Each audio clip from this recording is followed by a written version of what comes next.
유비의 셋째 동생 장비, 첫 번째 사고를 쳤을 때는 서주를 내어주고 두 번째 사고를 쳤을 때는 소패를 내어줍니다. 그러나 세옹지마, 유비는 조조를 동맹군으로 얻게 되며 조조는 유비의 든든한 후원자가 됩니다. 안녕하세요. 미르의 행복지마 삼국지입니다. 이번 시간에는 유비는 소패도 여포에게 내어주게 되는데 그 원인은 동생 장비로 첫 번째 사고를 쳤을 때는 서주를 내어주고 두 번째 사고를 쳤을 때는 소패를 내어줍니다. 그 이야기를 하겠습니다. 유비는 원수리 상장군 기령이 군사를 물러 돌아간 뒤에 미축, 손건과 군사를 더 뽑고 말을 더 사기로 의견합니다. 소패의 유연덕이 군사를 모으고 말을 사든다고 합니다. 무슨 꿍꿍이 속인지 모르겠습니다. 그러자 여포는 대수롭지 않게 대답합니다. 군사를 모으고 말을 사들이는 것은 장수된 제가 본래 하는 일이다. 귀하게 여길 게 무엇이겠느냐. 그런데 미처 그 말이 끝나기도 전에 부하장수 송헌과 의속이 깨어지고 부은 얼굴로 나타나 일러 바치는 말인 즉슨 저의 둘은 명공의 명을 받고 산동으로 말을 사러 갔던 바 마침 좋은 말이 있어 300필이나 사들일 수 있었습니다. 그런데 돌아오는 길에 패현 경계에 이르렀을 때 강한 도적대가 나타나 반이나 뺏어가 버렸습니다. 처음에는 산적대로 알았으나 그 우두머리가 유비의 아우인 장비로서 그가 병사들을 거짓으로 산적인 양 꾸며 우리말을 빼앗아 갔다고 합니다. 그 말을 들은 여포는 몹시 화가 났습니다. 장비가 여포를 싫어하는 것 못지않게 장비라면 이름만 들어도 분통이 터질 지경이었습니다. 급히 군마를 모아라, 소패로 가자. 여포가 펄펄 뛰며 장조를 재촉했습니다. 소문은 곧 나는 듯이 유비의 귀에 들어갔습니다. 여포가 갑자기 대군을 일으켜 자기를 치러 온다는 말에 크게 놀랐으나 그렇다고 두 손 쳐매고 앉아 기다릴 수만은 없는 일이었습니다. 유비는 할 수 없이 성 안의 군마를 있는 대로 긁어모아 여포를 맞으러 성을 나갔습니다. 양군은 오래전에 만났습니다. 둥글게 서로 맞선 가운데 유비가 말을 타고 나와 여포에게 물었습니다. 형께서는 무슨 일로 이렇게 군사를 이끌고 오셨습니까? 그러자 여포는 손가락을 들어 유비를 꾸짖었습니다. 나는 지난날 진문에 세운 화극을 쏘아 바쳐 내 놈의 큰 어려움을 덜어주었거늘 내 놈은 어찌하여 오히려 내 말을 빼앗아 갔느냐.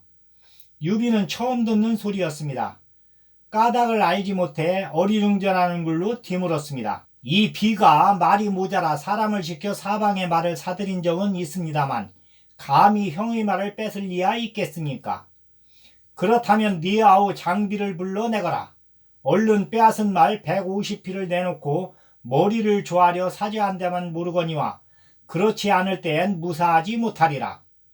대강의 일이 짐작되었지만 여포는 여전히 시퍼런 얼굴로 음장을 놓았습니다. 그제서야 놀란 유비가 장비를 돌아보려는데 어느새 장비가 장팔사물을 들고 말을 날려나가며 소리칩니다. 그렇다. 니놈의 말은 내가 뺏었다. 어쩔 테냐. 완전히 싸움을 거는 짓거리였습니다. 여포가 그를 참아 넘길 리 없었습니다. 금세 욕설로 장비의 말을 받았습니다. 이 고리룬 가진 도적놈아, 너는 이미 여러 번 나를 깔보았다. 그러고도 네 목이 어깨 위에 남아날 것 같으냐. 개수작 마라. 내가 너의 말 몇 마리 빼앗은 것은 그렇게도 성을 내면서 너는 왜 우리 형님의 소주를 빼앗고도 구린잎 한 번 떼지 않느냐. 보아하니 제 딴에는 처음부터 여포와 한바탕 싸울 작정으로 일을 벌린 것 같았습니다. 말이 떨어지기 무섭게 방천 화극을 휘두르며 나오는 여포를 장비 역시 장팔사물을 휘두르며 달려나가 맞으니 그렇게 또 한 번 여포의 속을 뒤집어 놓았습니다. 유비가 말리고 자시고 할 틈도 없이 장비와 여포는 치열한 싸움에 들어갔습니다. 쌓인 감정이 있는 둘 사이라 싸움은 어느새보다 치열했습니다. 찌르고 맞고 후비고 피하기를 백여합이 되도록 좀처럼 승부가 가려지지 않았습니다. 논란 중에도 유비는 이미 싸움을 말리기는 틀렸다는 생각이 들었습니다. 싸워야 한다면 여포는 군사가 많고 자기는 적으니 성에 의지할 수밖에 없었습니다. 이에 유비는 급하게 진과 북을 올려 군사를 소패성 안으로 들였습니다. 장비도 싸움을 그치고 뒤를 막으며 성 안으로 되돌아왔습니다. 성난 여포는 군사를 풀어 사면으로 소패성을 에워싸고 들이칩니다. 꼼짝없이 성 안에 갇혀 생각지도 않은 싸움을 해야 하는 유비는 속이 탑니다. 여포를 막을 배치를 끝내기 무섭게 장비를 불러 꾸짖습니다. 내가 여포의 말을 빼서 일이 이 지경에 이르렀다. 도대체 뺏은 말은 어디 있느냐? 성 안의 여러 절에 나누어 감춰뒀습니다. 장비가 우물쭈물 대답합니다. 한동안 생각에 잠겨있던 유비가 천천히 입을 열었습니다. 지금 여포와 싸워서는 아니 된다. 이겨도 져도 좋을 것은 우리가 아니다. 말을 돌려주고 화해를 해보자. 그리고는 사람을 여포의 진체로 보내 사정을 설명한 뒤 말을 돌려줄 테니 싸움을 그만두자는 전가를 보냈습니다. 여포도 대강 사정을 짐작한 데다 유비가 그렇게 굽히고 나오자 약간 마음이 누그러 들었습니다. 말만 돌려받는다면 구태여 싸울 까닭이 없다는 생각이 들어 슬며시 유비의 제안을 따르려 했습니다. 그때 진궁이 여포를 충동질했습니다. 지금 유비를 죽이지 못하면 뒷날 반드시 그에게 해를 입게 될 것입니다. 이왕 내친 김이니 그대로 급하게 들이치십시오. 진궁은 성 안의 민심이 여전히 유비에게 있어 백성들 대다수가 유비가 서주성을 다스려야 된다고 생각하고 있다는 소문을 들었습니다. 이대로 나가다가는 여포가 백성들의 신망을 얻을 수 없겠다 여긴 진궁은 이참에 유비를 죽여야 한다고 강력히 의견을 말합니다. 귀가 엷은 여포는 진궁의 말을 듣자 금세 마음이 변합니다. 유비의 청을 들어주려는 생각을 바꾸고 오히려 한층 급하게 들이칩니다. 여포의 후군까지 도착해 힘을 다해 소패를 들이치니 유비의 의태롭기가 바람 앞의 등불 같았습니다. 그럭저럭 얼마간은 벼텄으나 마침내 더는 버틸 수 없게 되자 미축과 손권을 불러놓고 의논합니다. 손권이 조심스레 한 방도를 내놓습니다. 제가 알기로 조조가 가장 미워하는 저는 여포입니다. 위토해온 이 소패를 버리고 허도로가 조조에게 의탁하는 게 어떻겠습니까? 그에게 군사를 빌려 여포를 깨트리는 게 지금으로서는 가장 상책인 듯 합니다. 유비도 생각해보니 그 밖에 달리 어쩌는 수가 없었습니다. 조조에게 의탁해 가기로 마음을 먹고 다시 물었습니다. 누가 선봉이 되어 여포의 포를 뚫고 나가 보겠느냐? 제가 죽기로 싸워 길을 열어 보겠습니다. 장비가 유비의 물음이 채 끝나기도 전에 일어나 말했습니다. 이를 벌린 자가 자기라 그렇게 앞장선 것이었습니다.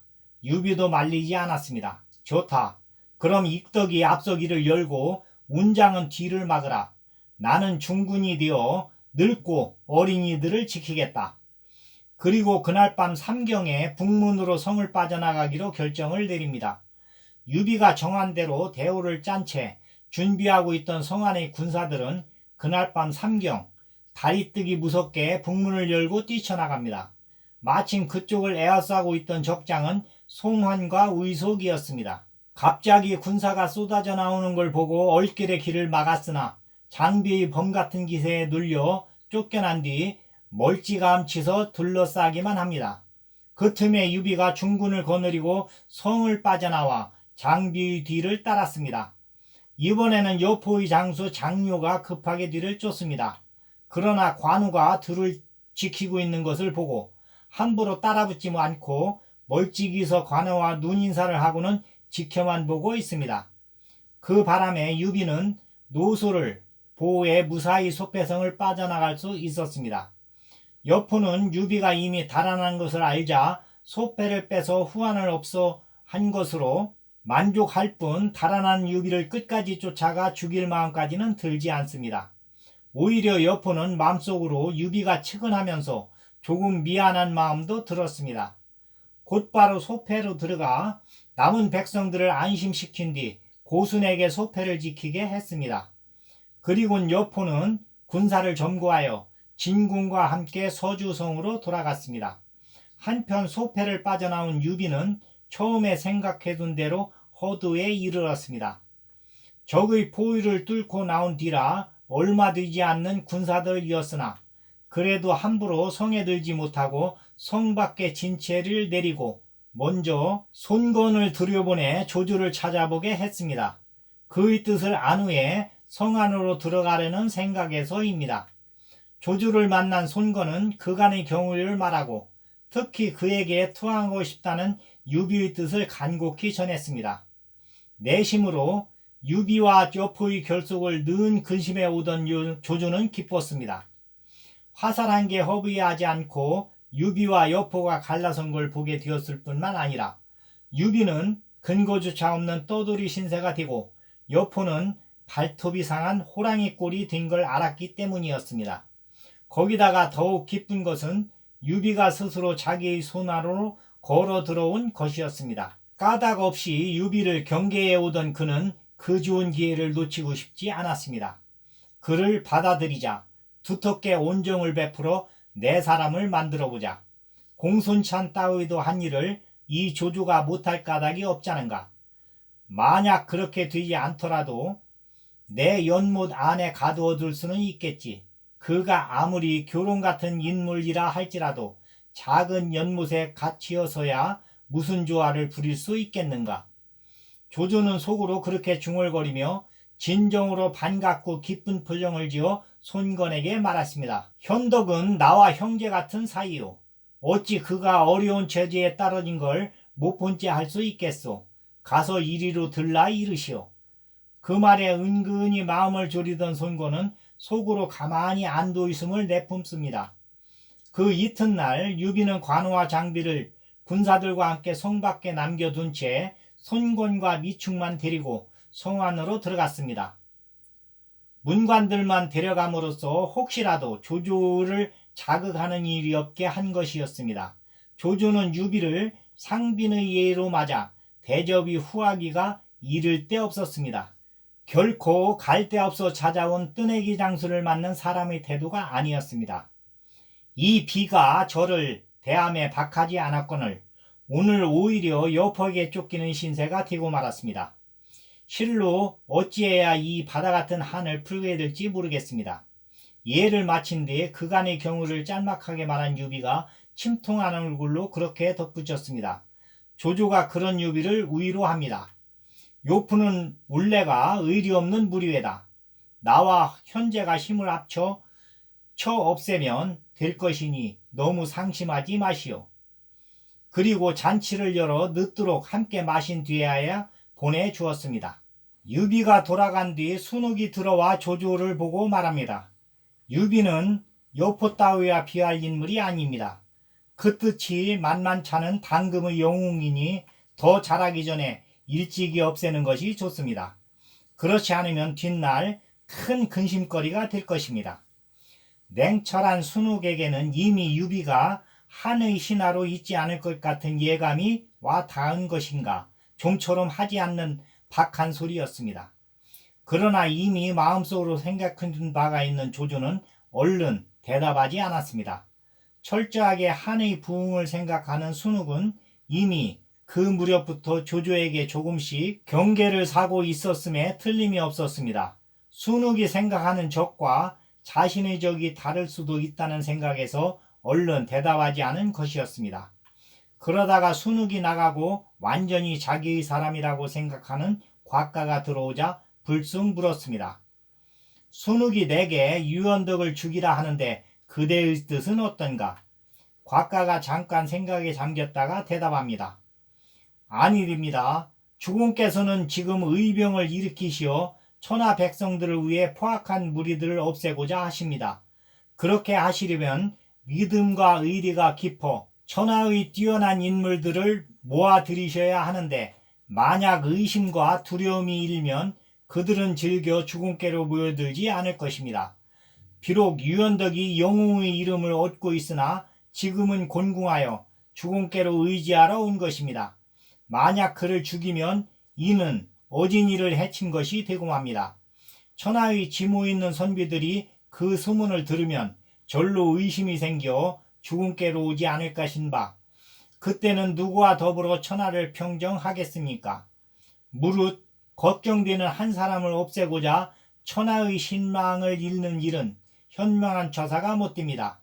아직은 천하가 안정되지 못한 때인 만큼 주공께서는 부디 헤아리십시오. 한마디 한마디가 조조의 마음에 쏙 드는 말이었습니다. 이에 조조는 몹시 기뻐하며 치하합니다. 그대의 말이 정이 내 마음과 같다. 그리고 다음 날로 천재에게 표를 올려 유비를 예주목에 천거합니다. 그걸 보고 정욱이 다시 순욱과 같은 뜻을 말합니다. 유비는 끝내 나무 밑에 있을 사람이 아닙니다. 일찍 도모함만 못합니다. 그러나 조조는 좋은 말로 그 권유를 물리칩니다. 지금은 천하의 영웅들을 불러 모아 써야 할 때요. 한 사람을 죽여 천하의 민심을 잃어서는 아니디요. 이는 나와 곽봉효의 뜻이 하나가 된 결정이외다. 그리고는 유비에게 군사 3,000과 곡식 10,000섬을 주어 예주에 부임토록 했습니다. 예주는 유비가 전에 했던 서주와 소패에서 그리 멀지 않은 곳이었습니다. 조조가 유비를 예주로 보낸 것은 거기서 소패로 군사를 내어 전에 흩어진 옛 군사들을 다시 모아들임과 아울러 여포를 공격할 틈을 엿보게 하기 위함이었습니다. 유비에게 여포를 쳐 서륙할 기회를 만들어 준 것과 같고, 또한 유비를 이용해 여포란 만만치 않은 상대를 견제하는 셈이었습니다. 예주에 이른 유비는 새로이 얻은 군사와 군량을 미천으로 다시 힘을 기르기 시작했습니다. 여포에게 쫓길 때 흩어진 옛 군사들이 다시 모여들고 새로 뽑은 군사도 보태 유비는 오래전에 상당한 힘을 회복할 수 있었습니다. 그러나 혼자 힘으로는 여포를 넘볼 처지가 못돼 유비는 다시 조조에게 사람을 보내 함께 여포를 치자는 글을 올리게 했습니다. 그래도 이만하기 다행입니다. 서주를 잃었으나 새로 예주를 얻고 또 조조란 든든한 동맹군을 얻었으니 멀지 않아 주공께서도 크게 세력을 떨치실 것입니다. 일이 그쯤 되자 손건이 잠옷 다양스러운 표정으로 그렇게 말했습니다. 그러나 유비는 오히려 침통한 얼굴로 중얼거립니다. 아닐세, 우리는 오히려 조조의 작은 연못에 갇힌 셈이네. 언제 다시 구만리 창천으로 치솟아 날아오를 수 있을지. 유비의 글을 받은 조조는 그날로 군사를 일으키려 하였으나 이곽 곽사 그리고 완성의 장수가 허도를 엿본다는 첩보에 의해 서쪽으로 15만 군사를 내어 이들을 도발하러 갔습니다. 조조가 서쪽을 평정하고 돌아왔을 무렵 수춘의 원술이 황제를 참징합니다. 남양에 근거한 원술은 군사가 수십만에 전국 옥세를 손에 넣자 그만 욕심에 황제를 참칭하게 되었던 것입니다.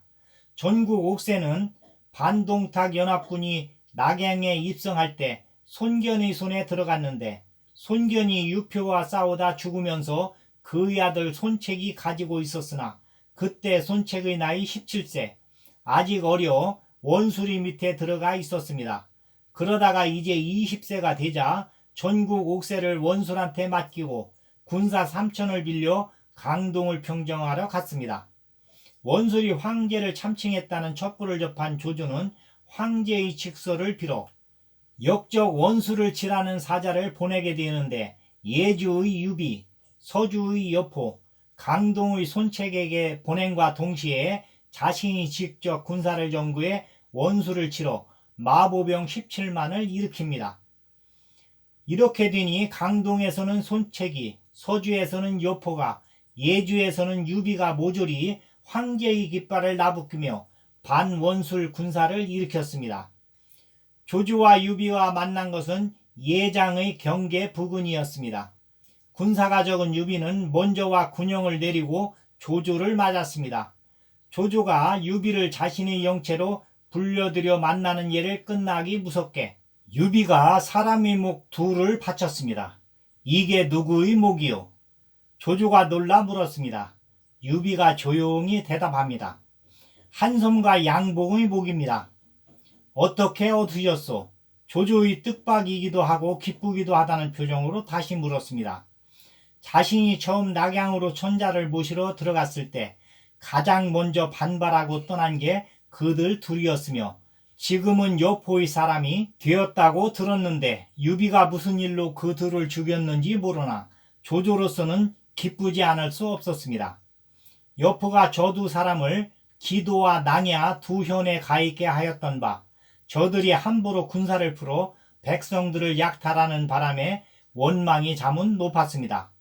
이에 비가 술자리를 열고 의논할 일이 있다는 구실로 저들을 청해 들인 후 술잔 던지는 걸 군으로 관우와 장비 두 아우를 시켜 둘을 죽여버렸습니다.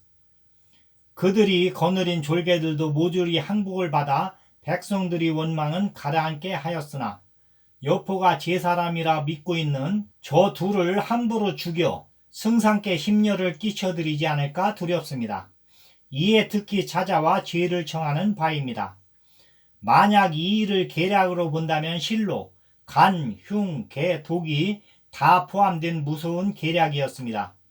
유비는 그 둘을 죽임으로써 조조의 환심을 사는 한편 그대로 두면 여포의 힘을 더할 위험 요소가 사전에 제거되었을 뿐만 아니라 그 졸개를 거두어 자기의 힘에 보탠 것입니다.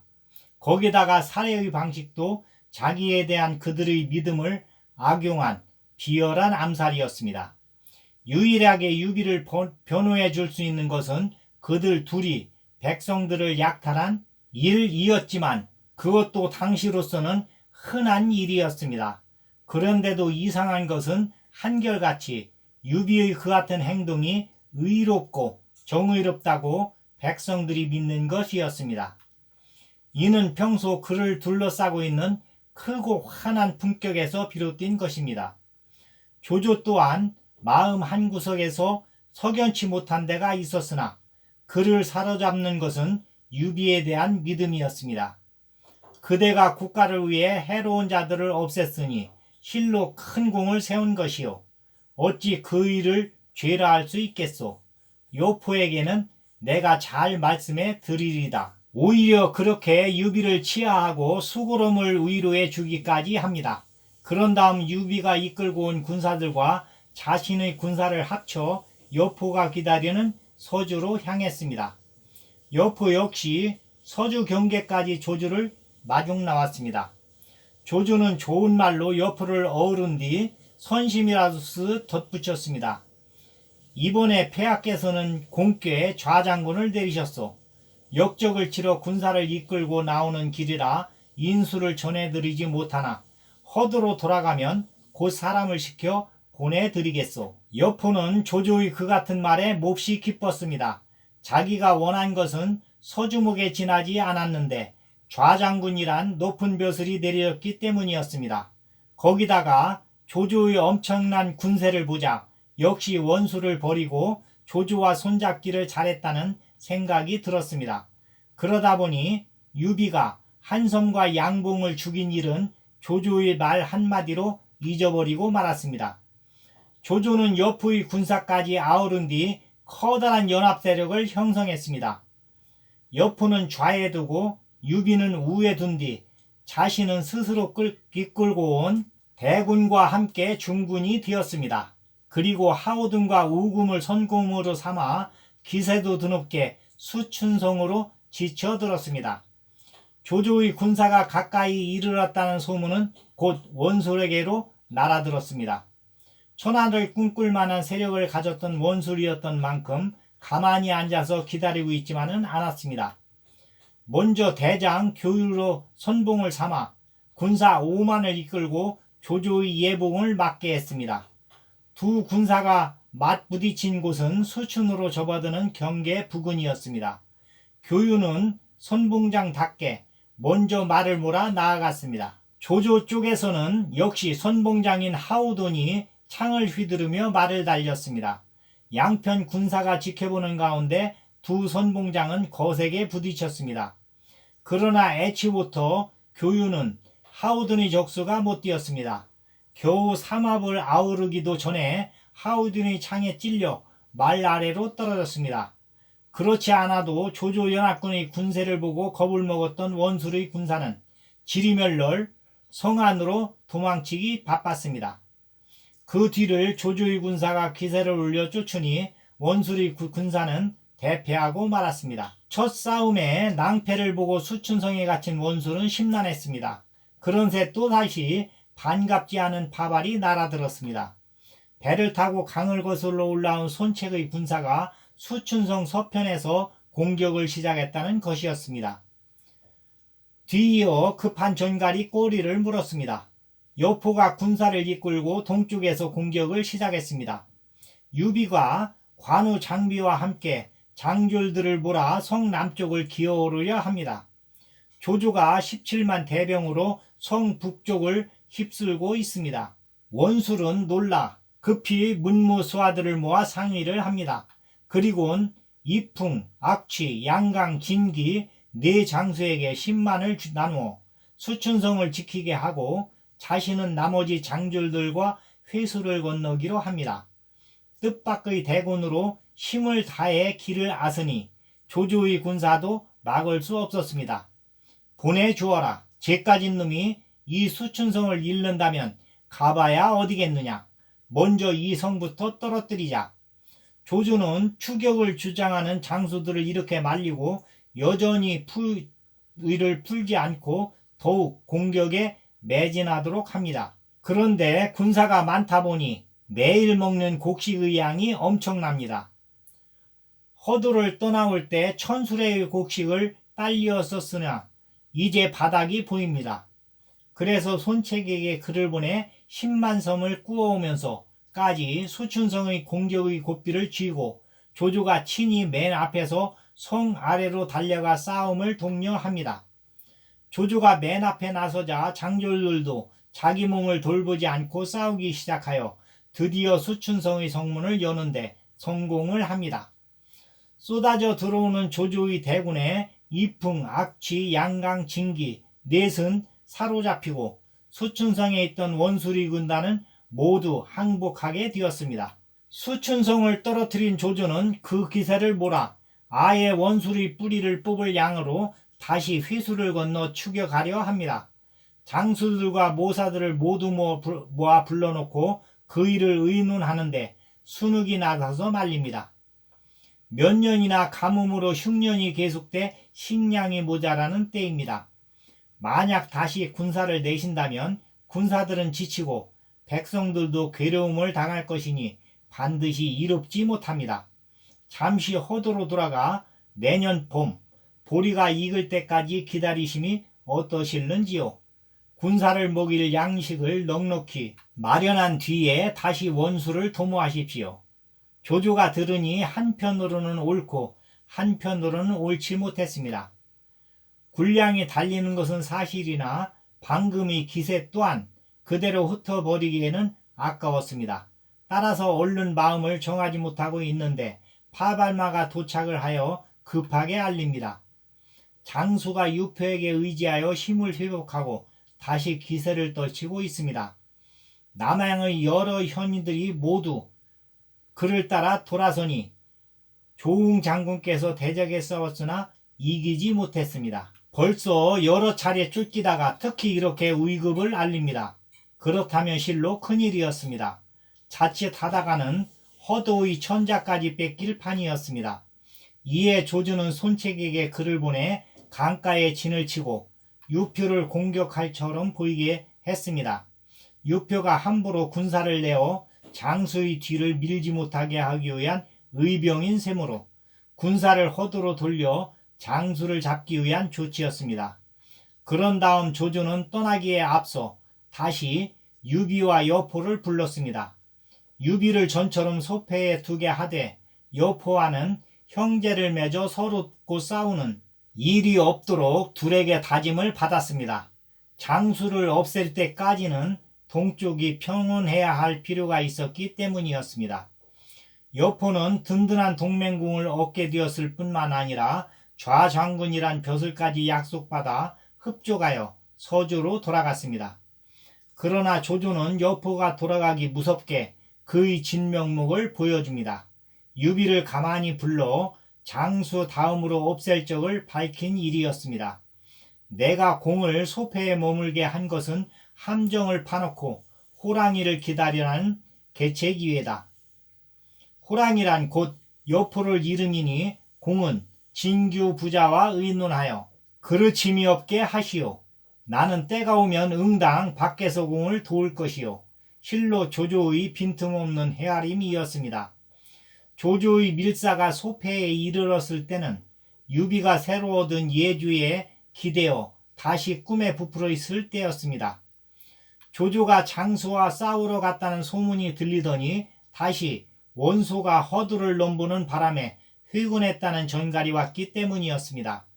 만약 원소와 조조가 맞서게 된다면 당분간 유비는 강자들의 싸움에 동원될 필요 없이 자신의 힘을 길러갈 수 있습니다. 원술은 아직 군사를 움직일 힘이 없고 여포는 조조가 원소와 싸우느라 동쪽을 돌볼 틈이 없음을 아는 한 원술 때문에라도 유비와의 화평을 유지하고 싶어 할 것이었습니다. 조조의 편지를 읽어본 유비는 적이 괴로웠으나 어쩔 수 없었습니다. 조용히 군사나 기르고 싶은 생각에도 불구하고 이미 조조가 여포를 치기로 결정하고 도움을 요청해 오는 터라 응하지 않을 수 없었던 것입니다. 이에 유비는 근간 여포의 사정을 알림과 함께 호응을 약속하는 답서를 그 밀사편에 주어 보냈습니다. 오늘은 여기까지. 유비는 이제 조조의 객장으로 조조의 지시를 받게 되었습니다. 그러나 조조는 유비를 영웅으로 진정한 인의를 행하는 군자로 생각하지만 그의 참모들은 유비가 나중에 방해가 될 것이라며 견제를 합니다. 다음 시간에는 유비와 조조가 연합하여 서주의 여포와 싸우게 되는 그 이야기를 하겠습니다. 여기까지 시청해 주셔서 고맙습니다. 구독과 좋아요와 알람은 저희 방송에 큰 힘이 됩니다. 더욱 좋은 방송으로 찾아뵙도록 최선을 다하겠습니다. 감사합니다. 좋은 날 되세요.